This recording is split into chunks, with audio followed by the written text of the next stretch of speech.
I'm Anthony Price. I'm the moderator of today's Hot Talk program, and I just want to welcome you, and on behalf of the Cleveland Metropolitan Bar Association, its Listow Scholars Program, class of 2018, welcome to this edition of Hot Talks on the critical issue of not again keeping our schools safe.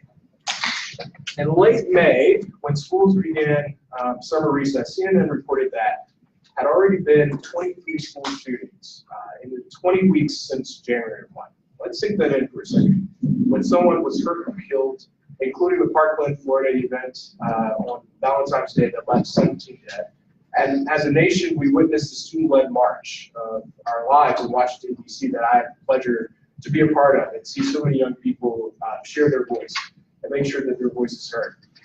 The student walkouts throughout the country, listened to debates about arming teachers, heard arguments for and against gun control, lots of dialogue about mental and behavioral health.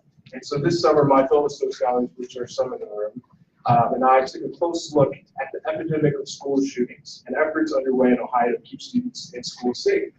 We studied the issue and met with professionals with experience in education, school safety, and mental and behavioral health at Mental Health Court. And today's Hot Talk featuring a veteran educator and school safety advocate who was at Charter High School during the shooting event in 2012, a state legislator, and two mental and behavioral health experts is one of our efforts to continue the conversation. We want you to be part of the conversation as much as they are part of the conversation. And not only do we expect to hear from today's panelists, but again from you. And after brief presentations from our panelists, we will turn the program over to your questions. Now, I'm going to introduce the panelists. First, Mr. Tim Armelli, who's a veteran educator who has been teaching at Chardon High School for the past 20 years. And he's serving as the president of the Coach Paul Foundation. He seeks to bring awareness and advocate for the safety and prevention of our schools. We also have State Representative Janine Boyd, who represents Ohio's 9th District.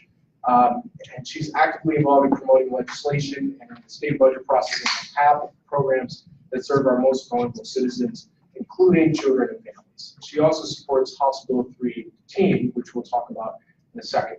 Ms. Laurel Gable, who is school psychologist working in Cleveland Metropolitan School District over 25 years. She has trained families and staff in school and personal safety. And then lastly, Dr. Lakhanwala, my apologies, is also a school psychologist and an administrator in Cleveland Metropolitan Schools who has worked in both urban and suburban school districts in Northeast Ohio for the past 22 years. And she's trained staff and administrators in therapeutic crisis intervention and nonverbal de-escalation. So I want to start with Mr. Armelli. If you just want to kind of talk about going back to that tragedy day at Chardon High School, what's your perspective on how to keep our schools and students safe? And just as a background, our shooting occurred in 2012, February 27, 2012. It's the site of the worst school shooting in Ohio. We had 6 students shot, 3 died as a result of their wounds, and 1 remains paralyzed today. And since then, and I do want to mention, I'm so fortunate to be on the panel with these women that have touched my life in one way or another. Representative Boyd is a co-sponsor of House Bill 318, which we work very diligently with Congress in Ohio, and through our psychologists who were there side by side with our faculty, students, and community through our recovery. So we're very appreciative to be on the board here today with them. But since the shooting, and as our recovery evolved, we started emerging. We had the idea of not sitting back and letting this happen to other people and other communities. And in the end of 2012, we had Sandy Hook tragedy. And that was, for us, that was like a tipping point. And we decided to come together and fight the evil in our schools and try and make a difference. So people didn't have to go through what we went through. And we came up with the Coach Hall Foundation, named after Coach Frank Hall, who during our shooting attacked the shooter. He was unarmed and he ran the shooter out of the building, saving countless lives. And we were very fortunate that he was in our building at that time. And because of that, we've advocated, we've held safety summits, conferences for school leaders. We've gone around the nation talking about school safety and the different layers that we have to overcome these types of tragedies. So it's not just about guns, it's not just about mental health, it's not just about the physical changes in your buildings and things like that. It's all of it together. So our first step was to advocate for the use of SROs, school resource officers, in our schools. And before we decided to really try and push to have school resource officers in every school, we had to determine what a school resource officer was.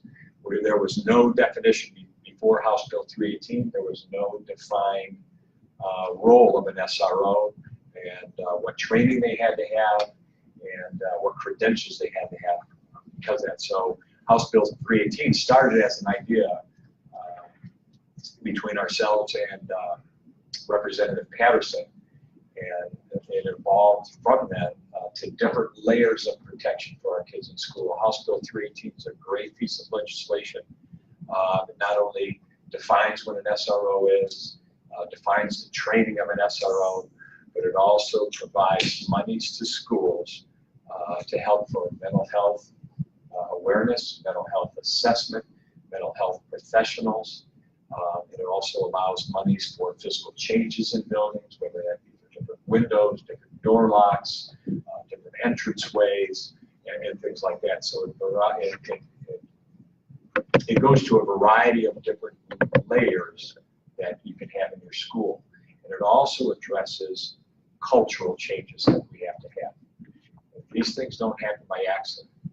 Right? These things are a result of things that we are not doing in society, and things that we need to do as far as making sure kids feel like they're loved, making sure that they feel like they belong, making sure that they don't slip through the cracks, right? That we have interventions in place for these children that we can make a difference and make a change in their lives. So we're very, very fortunate that we have this great foundation, and we're trying to move forward. And we're very fortunate that Ohio is such a great state, such great legislators, that we want to be in the forefront. We are the leaders in the nation as far as protecting our children in our schools. Thank you for having me. Thank you, Mr. Arnelli, for sharing that too. And Representative Board, just to shift the conversation, what's some of the discussion happening in Columbus, particularly in the State House, and what are you hearing from your constituents in your district, District 9? So thank you guys so much for having me. Let me know if I'm clear. Right, good. Okay, awesome. I'm really the one who's honored to be here on this panel and in front of you to talk about this incredibly complicated issue of gun violence and keeping our schools and our communities safe. So to answer the question, I thought about it, spoke yesterday, Anthony and I gave this some thought, and I can answer the question, both parts of what I've learned as a legislator. And actually, I still provide federal policy support at a nonprofit that provides primarily mental health and behavioral health for families and children at risk, for everything from addiction and mental health crisis to workforce development for the harder to employ and witnessing and experiencing violence. So I still provide advocacy at that federal level on those issues, as well as being a state legislator. And I'm also very active in my community. I am a Moms Demand activist. My daughter is a Students Demand activist, and we participate in advocacy activities both state and national. So from my constituents, and I have the distinct privilege of representing Ohio House District 9, that represents all of Shaker Heights, all of Cleveland Heights, all of University Heights, and parts of wards 2 and 4 of Cleveland. So from all those perspectives, the fact of the matter is that guns, the politics around guns is going to have to change fundamentally. In order for lawmakers at the federal and state levels to craft policy that reflects sound research and best practices. And we know we have access through that kind of research and best practices through medical associations, the National Institute of Health, CDC, through law enforcement associations. It is a fact that most of the pro-gun bills that are introduced in the State House and in the Congress of the United States are opposed by most law enforcement agencies.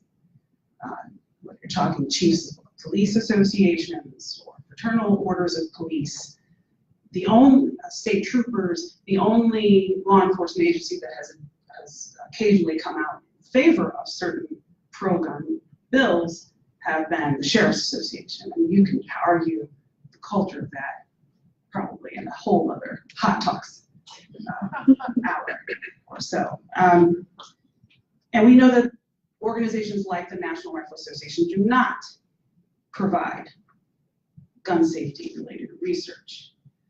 So we cannot acquire that sort of research or even apparently involve ourselves in that sort of dialogue with them because of their resistance to participating in research that saves lives. So that's a fact. In order for us as lawmakers to really, in a bipartisan fashion, start creating gun policy that is balanced and informed, we would need to change the politics around guns. And the good news for me is that the signs from activists post the latest high school massacre, which was of course Parkland, it is this renewed sense that it's worth it to keep fighting to have these conversations and change the politics. As my peer here mentioned, I am such an honor to meet you, and I know so many people speak so highly of you, it's really my honor. There is layers, there's layers to this.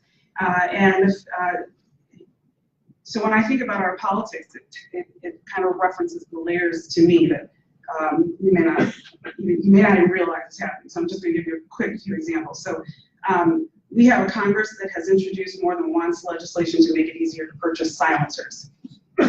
So think about the fact that if you're in a crowd that at a concert with, and I'm actually a speech and language pathologist by trade, so I studied audiology, and silencers were actually intended to protect the hearing of the shooter. But if they're easier to purchase and you amass someone who's planning a mass shooting, like in Las Vegas, for instance, where there's music and sounds and all sorts of stimuli going on, and they have silencers, how does the crowd hear where the shots are coming from? So we have a Congress that's continuing to reintroduce, making it easier to purchase silencers. We have a federal administration that has to be sued by sovereign states. Ohio is not one of them. Let me make sure you understand. Right now, the Attorney General in our state and our governor have not signed on to this lawsuit. But there is a suit that's roughly 20 states are on to stop the sharing of online plans that will allow anyone access to technology, the opportunity to create 3D plastic guns. So they can't be identified in a metal detector. How do you find them? And I'm a Beaumont graduate, and we have 3D printers. Like, we're all about technology, right? A lot of our high schools are about technology and have 3D printers. So, and at the state level, so my house, where I live, your house, the people's house, you've got legislators with nicknames that reflect the legacy of their pro-gun policies. like Machine Gun Mag. That's his nickname, Machine Gun Mag. Ron Mag out of Lebanon, who I served with in my first term, and who introduced the infamous Guns Everywhere bill that included unrestricted areas in police stations to allow people to carry their concealed carries.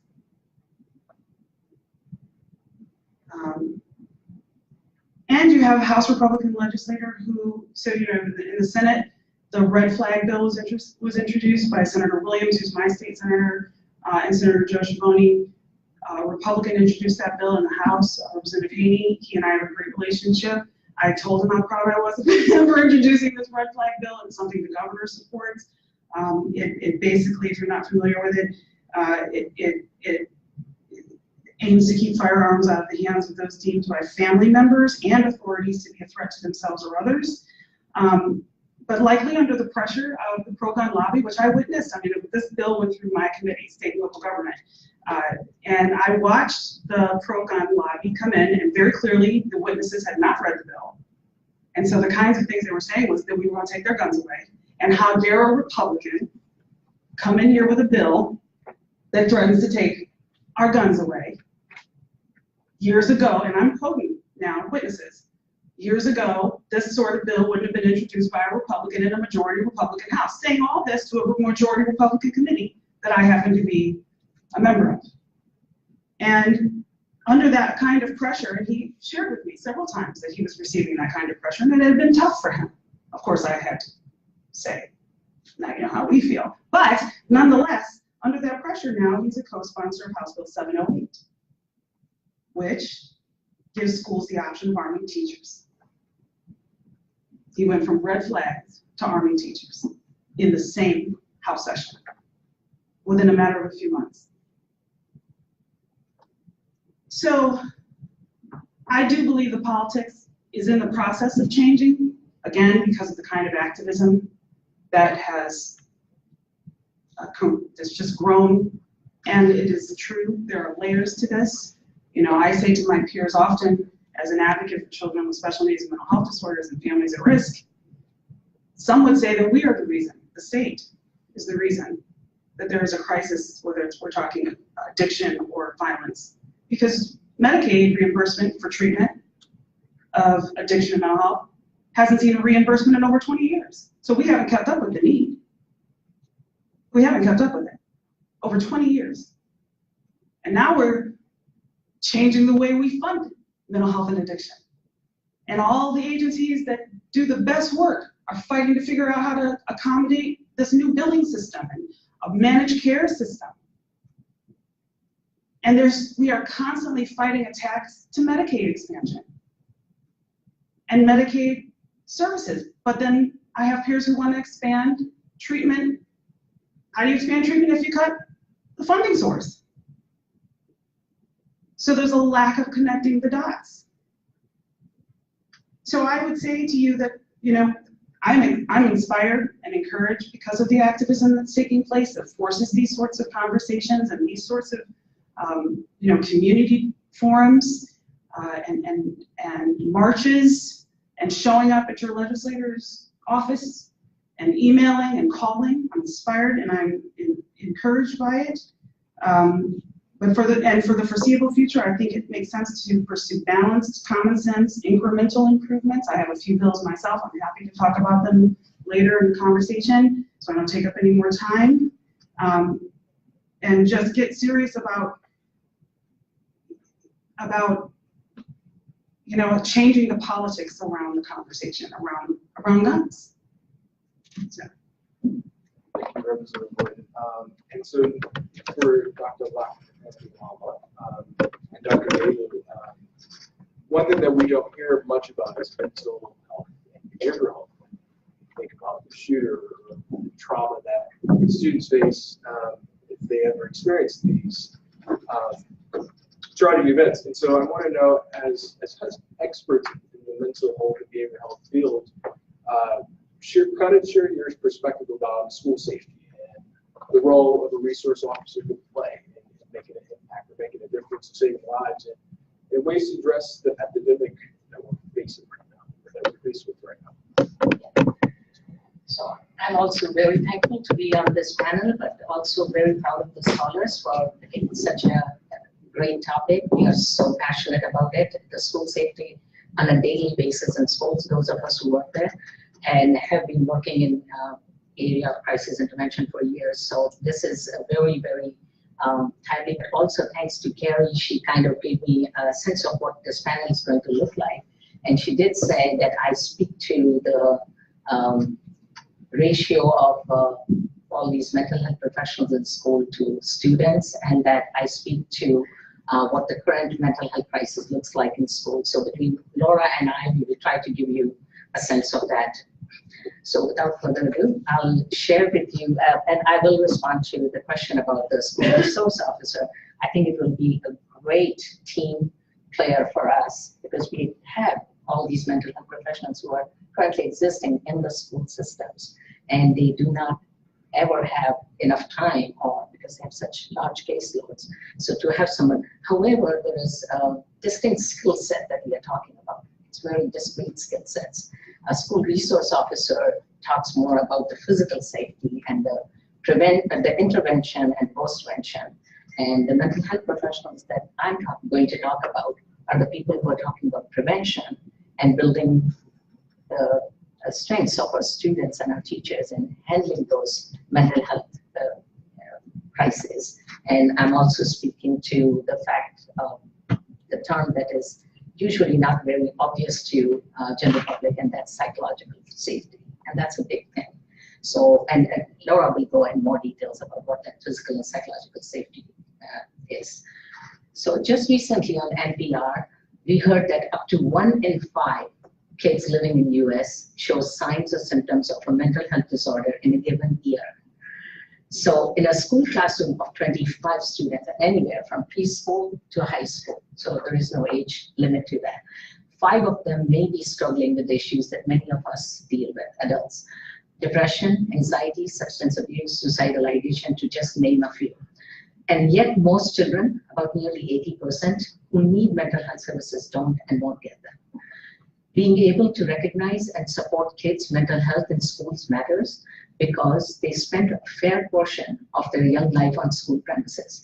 When my daughters were in high school just a few years ago, I used to limit as a parent, why don't you just sleep?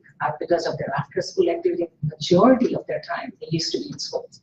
I rarely had time with them during high school. So it really makes sense. I mean, it's a logical solution, and it makes sense that mental health should be supported within school premises. Mental health problems often develop during childhood and adolescence. They are treatable. Early detection, support, and intervention strategies do work. They can help prevent major crises like suicide and school shootings. In fact, we have evidence in school psychology literature and research that early detection and treatment can help improve resilience for our students and their ability to succeed in school and life. Both Laura and I can share several experiences over the years working in Cleveland schools as part of the crisis intervention team, where we got positive outcomes, working with some students in crisis and connecting them with the right kind of wraparound services, and where we had the time to follow up and follow through with monitoring the student as well as supporting the family. At the same time, there were times when all of it fell apart for every one of us, any school psychologist in TV labs or suburban districts. It does fall apart sometimes due to lack of time, lack of adequate supports, and lack of competing priorities within school systems, and lack of comprehensive services in school and outside school. Most schools are not prepared for mental health crisis and are very poorly equipped with resources and personnel that they need to do this. School districts face a simple fact that just aren't enough people with right expertise and enough time to tackle the job. And the ones who are working on it, like counselors, school psychologists, social workers, nurses, are often drowning in huge caseloads, required documentation, and legal compliance. Kids with mental health needs, like your name was? Yeah, so Mr. Riley mentioned that they fall through the cracks in our schools and receive at the best very inadequate support, and many times, I shouldn't say many times, sometimes negligent, but many times negligible services. So let us look at a few roles. And I know we had a PowerPoint and I didn't go through it, so I'll just talk about it. The people who I think are the first responders to mental health identification or intervention, and the ones who come to my mind first and foremost, of course, are the parents, right? But most families need to be educated about mental health. They don't know what to look for, how to identify the onset of a mental health concern, or even recognize the symptoms. The next people that come to my mind are teachers and administrators in the building who spend a lot of time on a daily basis with students, but are also minimally trained, and they often pay attention to the overt behaviors and they miss out on the underlying symptoms. They have a lot on their plate in terms of the work they have to do, and so mental health concern is a very low priority on the totem pole for them, and not by choice. So those who are uniquely trained to assist teachers and administrators in developing those multi-tiered systems of supports and interventions, we call it response to intervention process within our school systems, and to address the social, emotional, and behavioral health needs of children are, as I mentioned, school social workers, who are a great link between home, school, and community resources. But practically, they do not exist in most school systems. If they do, they have very, very, very high caseloads. School counselors mainly focus on academics, credits, college applications, schedules, and have caseloads of up to 1,000 students per counselor. School nurses are highly trained at identifying mental health concerns, and sometimes they are the first to notice something is wrong with a student. And yet they serve a much higher ratio of students than the recommended 750 students to one nurse in a school district. Out of all the major roles that I just mentioned, I think school psychology is one job that I feel through graduate training and on paper, it truly is dedicated to mental health support and student mental health. However, and they're key players when it comes to crisis intervention, prevention, threat assessment and mitigation, RTI, which I said, response to intervention, trauma-based care and learning, therapeutic crisis intervention, nonverbal de-escalation. And they are the folks who can also refer students to mental health agencies, to doctors, to experts, to child protective services. However, majority of their time is spent in doing multi-factor evaluations for children with special needs. The reality is, nationally, there is just one school psychologist for every 1,400 students, according to the most recent data available from the National Association of School Psychologists. It gets even worse in urban systems where there is most need for these services. This is like 2 to 3 times the recommended ratio of one school psychologist to per 500 students.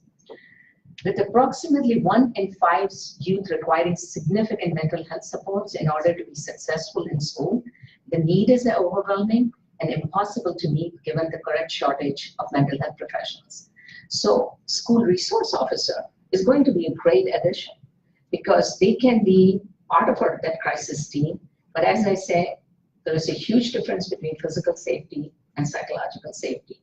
And there are distinct needs and they need different approaches. So I personally was very happy to hear that, another piece that I want to say, that in 20 to 23 years of my service in public schools in Northeast Ohio, and I've been everywhere, in suburban system, in urban system, and also in small town school system, I have rarely seen a full-time nurse or a full-time school psychologist in any building. A few times that I saw that was only in buildings where there were severely disabled, multiple disabled children in the buildings, or medically fragile students, or if there were, these were districts with very high property taxes, and you know that our funding is unconstitutional in Ohio. So it really impacts other districts a lot. So Ohio School Psychologists Association did a survey with the Inter-University Council just recently in 2016 to find out about this shortage.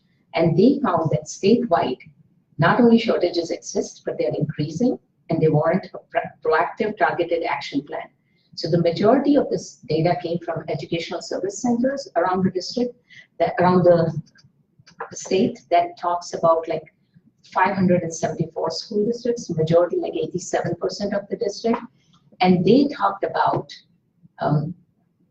in 2016, 127 psychologists were not in schools that needed them.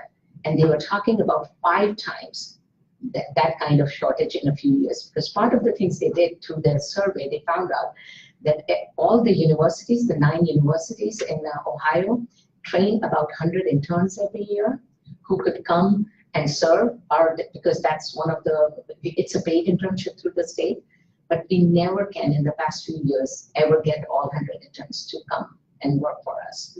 And all of that is occurring because of lack of funding. So the one good thing I heard was a bill that is coming through the Labor, Health, and Services on the Senate floor actually this week. Congress.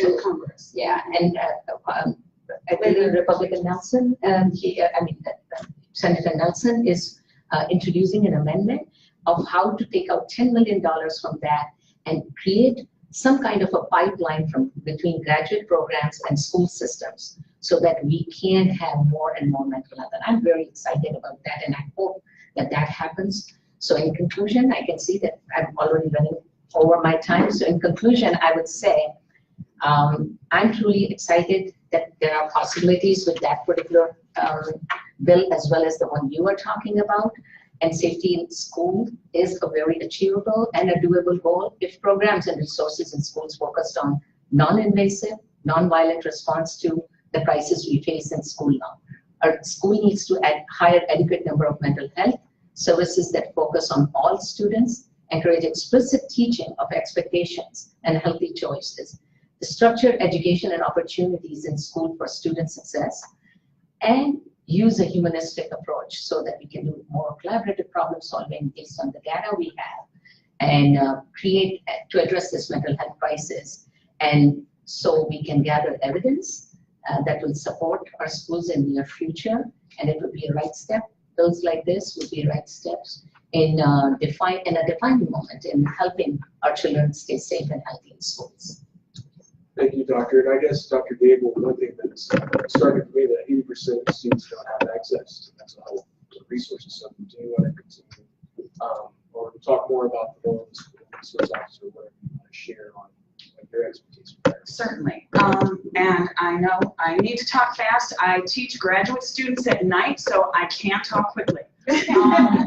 So I want to unpack this a little bit for you guys. I teach crisis intervention in schools at Cleveland State University.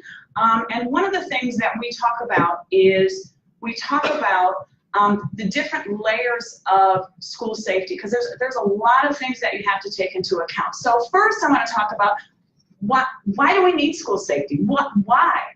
We need it because children are a vulnerable population and they need additional services and help if they have a traumatic event that has happened in their lives. If you think about it, and my slide here says 1 out of every 4 children in school now has had a traumatic event happen to them. That's 25% of the students that are sitting in school.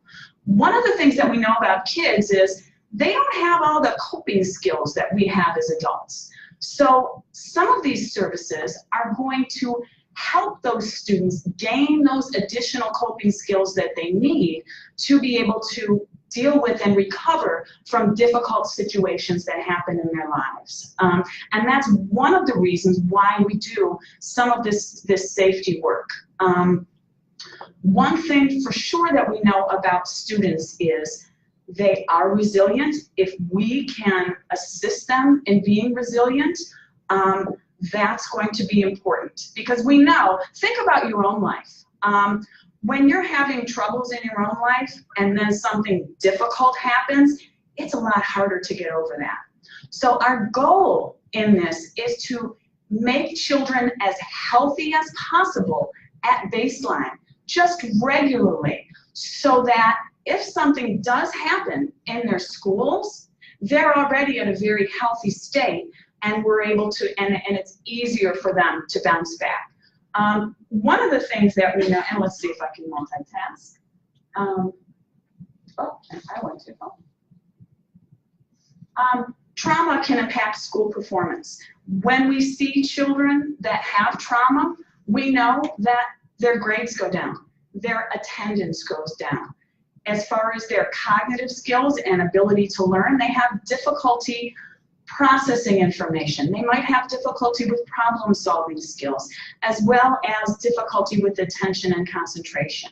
So some of these things, these are all reasons why we might say mental health is not the job of schools. The job of schools is to educate, and if we have students that come that are not ready to learn and able to learn due to mental health issues, a way to get them academically performing is to get them mentally healthy.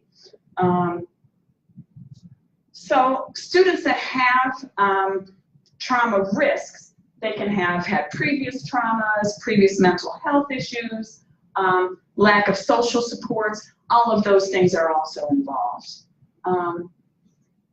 So I want to talk about the U.S. Department of Education areas of crisis management. Just definition of trauma? Or when you look at it from a medical mental health standpoint? Well, when you're looking at trauma, you're looking at a significant incident that happened to that child. It can be an incident of violence that happened to the child. There are a number of different issues that go along with that, so it might be different for different students. There's the DSM-5 diagnosis of trauma, which is a PTSD diagnosis. If they have it for a shorter period of time, an acute stress disorder, those kids experience difficulties with attention and concentration. They may have difficulties with recurrent or intrusive memories that happen with them. They may have flashbacks. So all of those are involved in the definition. Does that make sense? Okay. And I'm guessing it's per child, really. I mean, a death could be a trauma for Yes, one person yes. versus A loss can be. right. It's Absolutely. So there isn't like a standard when you say trauma.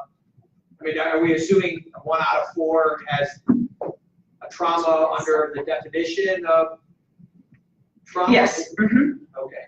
Mm-hmm. And their reaction to it is what we want to help them with at the school.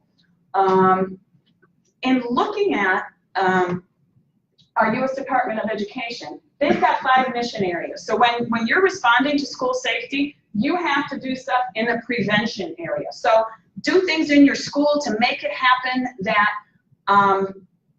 that there's not going to be a situation that happens. I see a fire detector up there over on the wall. That's an example of a prevention measure. So we're doing our drills with that sort of thing. We've got our protection. How are we going to protect students when a crisis occurs? Mitigation of risk. So if a situation does happen, how do we lessen the effects of it? As well as response after a situation happens and recovery. So how do we make students healthier along that line? The course I teach goes over all of these different areas, and we can talk more about that later. I know you guys want to get to your questions. So we want to talk about balancing physical safety and psychological safety. Physical safety is the structures, is looking at is the area safe? We're looking at, in a school building, we're looking at natural surveillance. So can you see where all the children are and make sure that children are not being bullied? You can see them going down the hallway. You want to make sure the building is safe and that you control your access to outside folks. Your psychological safety is going to focus on some of the emotions and behavioral well-being of your students. So you've got a number of different things. We're looking at school-wide positive behavior interventions, so those PBIS programs in schools that are going to assist children to have positive behaviors and learn pro-social skills. You know, the number one difficulty with weapons and where weapons are used are in suicides. So school shootings happen, that's for sure. It's at a much lower incidence than suicidal ideation and suicidal behaviors. And when I do an assessment with the student for suicidal ideation, that's one of the first things I ask is if they have access to weapons, because that breaks the risk much higher for students. We want to increase mental health services and increase bullying prevention programs. So I think at this point, I'm gonna throw it back over to you for questions. Thank you. Just before we go into questions, did you want to? Yeah, I just wanted to clarify the appropriations that was mentioned that's coming out of the federal government. So the White House had cuts to things like mental health services, but out of labor, health and human services, there was a bipartisan bill, of appropriations bill that reallocates those funds in opposition to the White House's budget proposal. So I just wanted to clarify it. Those bipartisan ranking member, Congressman Murray, sent out a press release about that. So that's one thing. Thanks for clarifying that. So going into our question and answer period, we'll have one of our board presidents with the microphone around. So if you have a question, we'll take questions on Facebook, and we'll also take questions in room. So since I've got a question over there.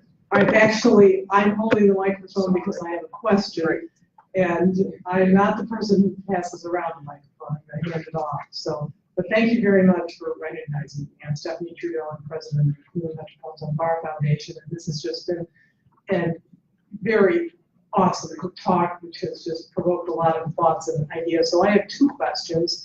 One is on this idea of suicide prevention programs, and thinking back to programs in the schools where sex education was a program that was taught in health class. Are there suicide prevention programs? Is that incorporated into the curriculum that every student is required to take? And my second question goes to the counselors issue that you talked about, which when we hear about a tragic event that's happened in the schools, we often hear the next day, counselors are in the schools to assist the students. I'm wondering, where do these counselors, given what I've heard about the shortage of counselors, suddenly there seems to be a congregation of them at the location where there's been an event. Is there some way that these people are marshaled together suddenly on an emergency basis to bring them? Where do they come from? Where are they? And where do they go afterward and doing follow-up with these students after that initial day when they've all been at the school responding? So I know I've asked two questions, and certainly invite more than one person to respond. From a school standpoint, as far as your question about suicide prevention and education, at least at Chardon High School, we have part of our health class and curriculum deals with mental health and suicide. And actually, there's an outside resource that we use here in our communities called Life Act. Mm-hmm. And they come in and they do a marvelous job because not only do they inform, but they empower the kids to be able to be witnesses to the kids in their class. All right, so you don't ask them to diagnose, but they ask them to be a voice, to find who's your trusted adult, that if you know a friend is talking about harming themselves or exhibiting behaviors that would lend them to think that they might do something drastic to themselves, that they go to that trusted adult and they share that information. And our faculty has been trained to understand when a kid comes with some concerns, you take it serious. You don't just say, well, kids will be kids, boys will be boys, those types of things. That we take it very seriously. So it empowers the kids. Our programs empowers the kids to help each other. Again, I think that's part of the solution. If there a solution to violence is, we have to change the culture. We have to be people for each other, and we can't. We have to get through this bullying, harassments, and those types of things. We have to show that we have an obligation. Our kids have to know that there's an obligation they have to each other, and there's a responsibility they have to each other. And we have to, as teachers, we have to be those types of role models too. And we do this all the time in majority of school districts. The CBI, which is the Crisis Prevention Institute, when they train staff and administrators, and actually sometimes we are trained as trainers, and then we go and train our teachers and administrators. Those are the premises. It's not just about saying what a therapeutic whole looks like and how do you not increase the crisis that a child is having by doing something that might be more damaging for the kid after they are completely back to, I mean, they're back to the balance where they need to be. If they have bad memories of what happened during that crisis, that is far worse damaging than the crisis itself. So not only do we teach that to our teachers and staff, we teach them what to look for in terms of triggers. For children with autism, that's basically what we train our teachers and realize. So here are the triggers. This is how you will recognize them and how you will stop those children from having meltdowns. We do the same with our students. A lot of educational videos during health class. Sometimes it's outside agencies who come in and do that.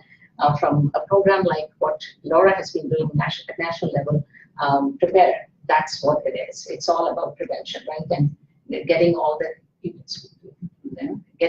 staff and administrators pretty comfortable with recognizing that and preventing it way before it becomes an actual crisis. And it includes suicide, it includes threats, it includes any other kind of violence that occurs on school premises. As far as that whole counselor thing, all counselors and all school psychologists would want to do both the assessment and their daily job, as well as to help with the mental health intervention. And so when something does occur, they come because that's what they care about and they are trained to. So they are there, but where do they go next step? Back to what they need to do in school. So, but they do stay connected with students, and there's a lot of follow-up because Chardon is a great example of what they did in terms of follow-up services that happened for months after the crisis, months. We did the same when Lakeside shooting happened. I had teachers who were there in that building that morning. We all were on the first floor of the same building at Lakeside when that shooting happened. The teachers, the students, the families, they came to us for months after the event. And mostly that doesn't get covered by anyone, but we do that kind of post-mention work all the time in schools. So the actual physical people typically come from the school district where the incident happened, depending on how many school psychologists, counselors, those types of things they have available.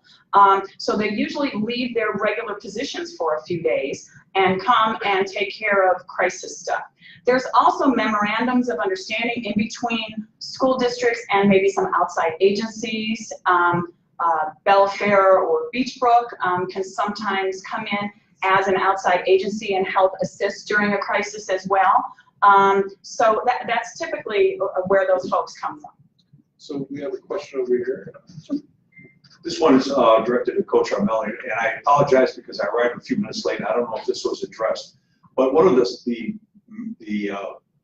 memories, kind of seared into my memory of the incident is that on the first day back with the students gathering in Chardon Square and then proceeding over to the school, and you had the sense that there was this unified student body, kids from across the spectrum, and it seemed like in the reporting that went on afterwards that the students bought in and took ownership of the idea of reaching out to marginalized, otherwise ostracized students.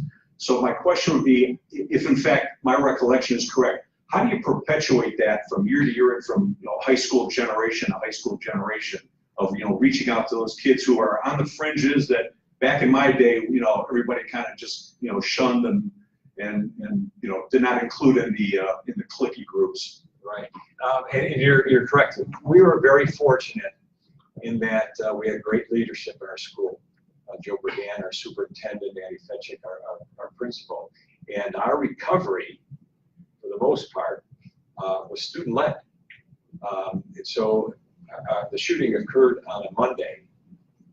The school was deemed a crime scene on Tuesday. Wednesday, faculty and staff came back, and we met with psychologists and mental health experts and started our own recovery. And on Thursday, we were allowed to open our doors to, we had like an open house.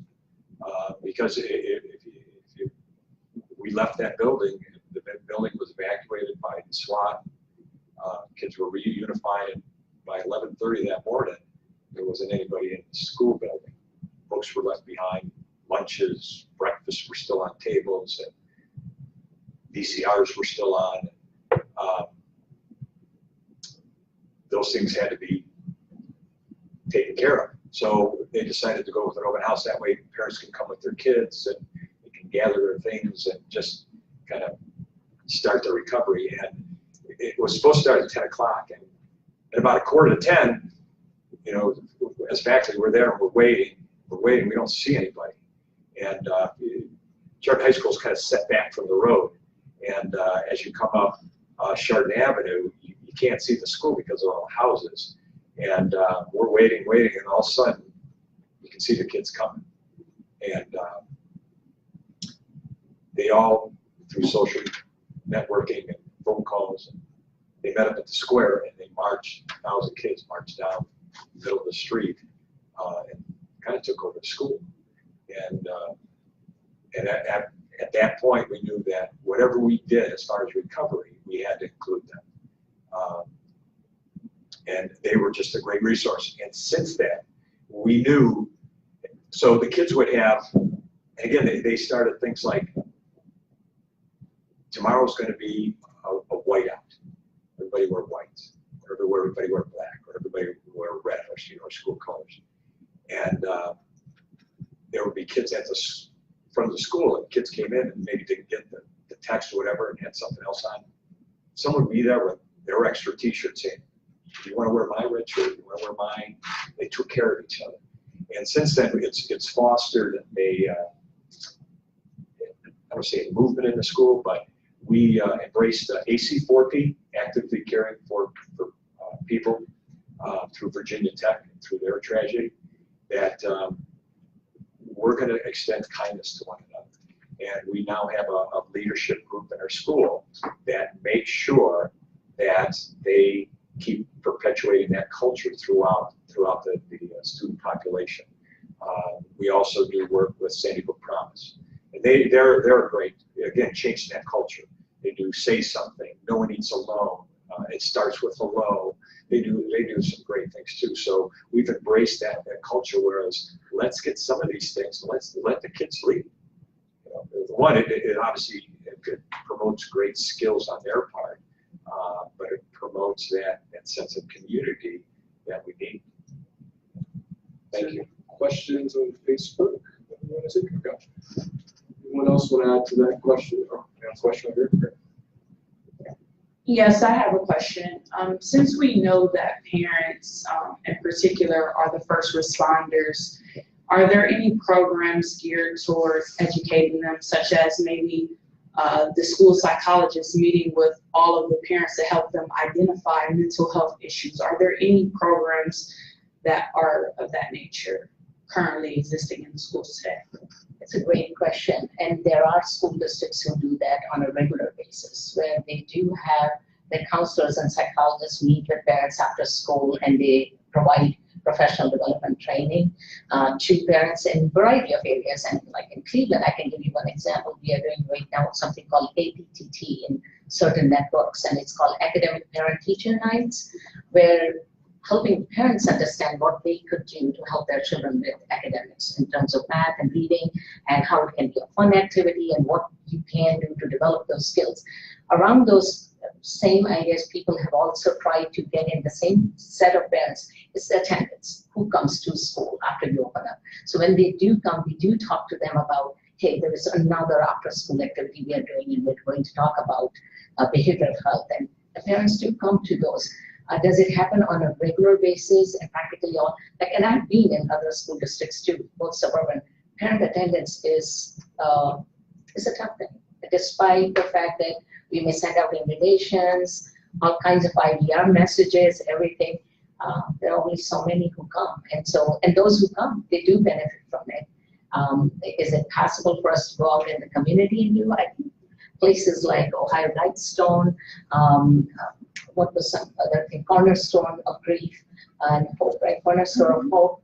They do a lot of educating too, and NAMI does a tremendous job of training community people and parents into understanding what mental health is and how to recognize. But at the end of the day, a parent is a parent. There's only so much they can also do. So they do need all of us. And then just one thing to add to that, is it possible for us to expand it not only to maybe the parents, but whoever lives in the household? Maybe it's an older sister or older brother that we want to invite in and educate them, because they may be the first responders to actually see what's going on. And so I don't know if we can maybe expand programs that we already have, but if there's some way to connect with whoever is in the home, I think that would be most beneficial. We often do that, especially I take that one thing we do with suicidal ideation and working with children who are either thinking about it or have already done something to hurt themselves. When we work with them, we do not just ask who your parents are and who's that one person you can. We ask about who they feel comfortable talking to in the community. It could be their pastor, it could be their brother or cousin or a friend or a neighbor. And we make sure that when we do that no harm contract with that child, that we are putting those supports and resources on it. So it's visible, it's in writing, it's documented, but also connect with those people. We call them and make sure they know that the child identified them as the support system. So on individual basis, we do a lot. But I also know that we have a positive education program. They have the parent training program. They include siblings, neighbors, everyone into the parent training program. So there are some out there, definitely. And on that note, we have to wrap up the conversation, unfortunately, but I think one of the most important things that I took away as a young guy, young student that's still in college, and have two younger brothers that are going to high school this week, is that we got to make sure students are safe, and we got to make sure that there's resources there, and the conversation needs to continue, because there's so much work that needs to be done, whether you're a teacher, whether you're a state legislator, or a mental health behavior expert, or just a resident, or just someone out there, a citizen. You have to make sure that your voice is heard. So I just want to thank the panelists so much for sharing your expertise and sharing your perspective, because you're impacting our lives for the better. And so I do want to, before we close out, if you're free September 11th,